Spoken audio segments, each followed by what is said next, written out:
Why do you believe in yourself in the morning and collapse when pressure arrives? Because what you're believing in is a mask. Affirmations inflate the persona. They don't build inner authority. The truth is brutal. Belief that survives impact is born from confrontation, not positivity. In the next minutes, I'll give you a Jungian mechanism you can use today, so your self-belief stops leaking under stress. We're not polishing your image. We're integrating your shadow. There's one move that stops self-betrayal. It's coming up. We dismantle the false self first. Then, we build the core that doesn't flinch when reality tests you. Start here. Persona versus self. The persona is your social mask, the agreeable identity built to secure approval and safety. It works in polite weather. Under conflict, it shatters. Why? Because it's outer-directed. It's calibrated to others' reactions, not to your core. When stress spikes, the mask seeks applause or escape. Neither grants authority. Now, the shadow. These are the traits, impulses, and fears you disowned to protect your persona.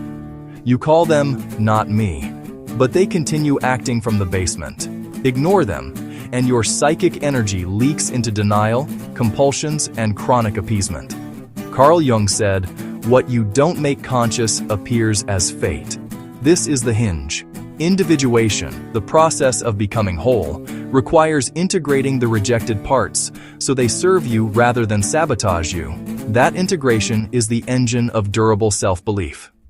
Here's the architecture. 3 confrontations that harden belief. Confrontation 1. Name the shadow contract. There's an unspoken bargain running your life. I'll be safe if I stay small, pleasing, invisible. It feels like prudence. It's actually self-betrayal. Identify exactly where you trade truth for approval, the extra work you accept without boundaries, the apology you add to every email, the idea you bury to avoid disagreement. That trade kills authority. Language check. Write the exact price you pay in time, dignity, and direction. When the cost is named, denial loses oxygen. Confrontation 2. Expose the complex. A complex is an emotional knot from the past that hijacks the present. The pattern is precise. Trigger, affect flood, automatic persona performance. Someone raises a brow, your chest tightens, and you rush to over-explain. This is a complex, not reality. Confrontation 3. Choose the core value under threat. Values aren't slogans. They're the lines you won't cross when pressure spikes. Pick one value you'll defend even when it costs status. Truth, responsibility, craft, or dignity. I do what I say when it counts. Now we translate this into practice. 5 repeatable steps. Step 1. The forensic inventory. 10 minutes daily. List the day's self-betrayals. Where you said yes while your body said no. Note sensations. Throat tightness, stomach drop, jaw clench. This is somatic data that maps the complex.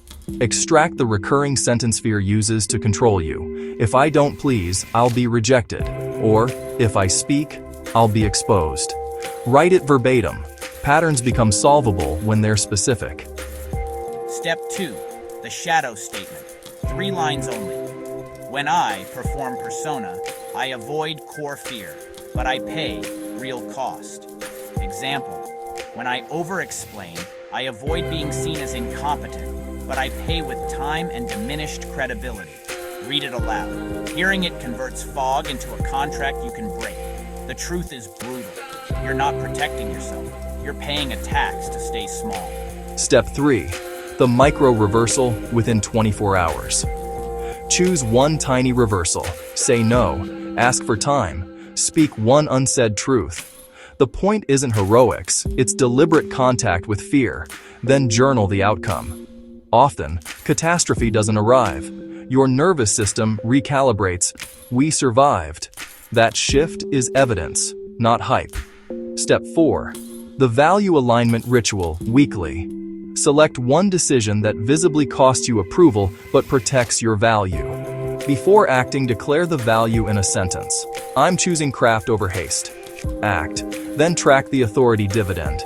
Ease, clarity, clean energy. You'll feel the reduction in friction because congruence consumes less psychic fuel than performance. Step 5. Silence as power. 5 minutes daily without input. Let the agitation surface. Don't fix it. Witness it.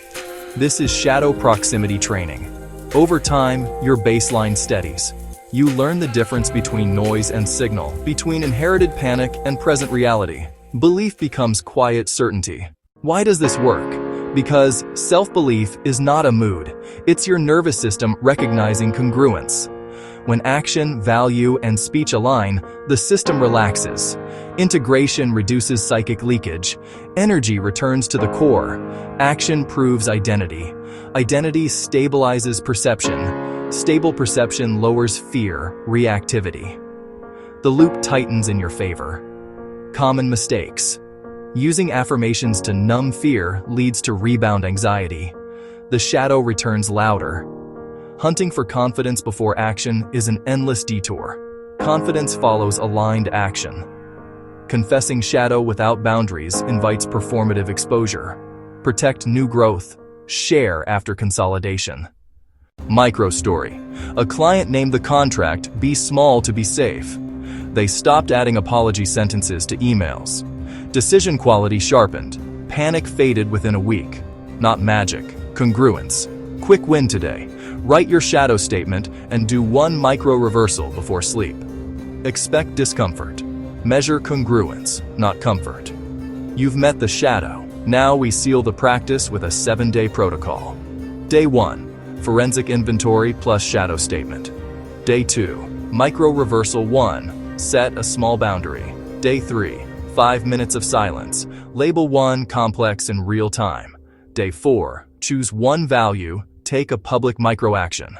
Day 5, micro reversal 2, ask for what you need. Day 6, review the authority dividend. Day 7, repeat the strongest action, set next week's value test. Self-belief is earned. Confront the shadow, align action to value, and your nervous system learns to trust you.